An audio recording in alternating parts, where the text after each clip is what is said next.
மேற்கு தொடர்ச்சி மலைப்பகுதியில் பெய்து வரும் தொடர் சாரல் மழை காரணமாக காரையாறு அணையில் ஒரே நாளில் 8 அடி உயர்வு ஏற்பட்டுள்ளது விவசாயிகளிடையே மகிழ்ச்சியை ஏற்படுத்தியுள்ளது.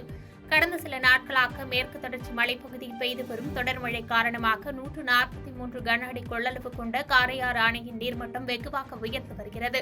நேற்றைய தினம் காரையாறு அணையின் நீர்மட்டம் 57 அடியாக காணப்பட்டது.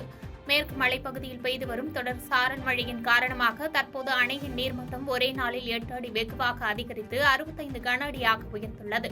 இதேபோன்று 156 கன அடி கொள்ளளவு கொண்ட சேர்வலாறு அணையின் நீர்மட்டம் 72.34 கன அடியிலிருந்து நேற்றிரவு மலைப்பகுதியில் பெய்த மழையால் ஒரே நாளில் 13 அடி அதிகரித்து 85.46 கன அடியாக உயர்ந்துள்ளது.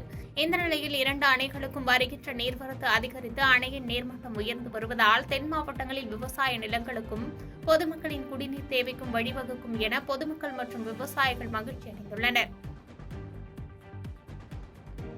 பாதகம் செய்பவரை கண்டால் நாம் பயங்கொள்ளலாகாது பாப்பா, மோதி மிதித்து விடு பாப்பா, அவர் முகத்தில் உமிழ்ந்து விடு பாப்பா. அண்மை செய்திகளை உடனுக்குடன் தெரிந்து கொள்ள இணைந்திருங்கள் இயம்நாடு தொலைக்காட்சியுடன்.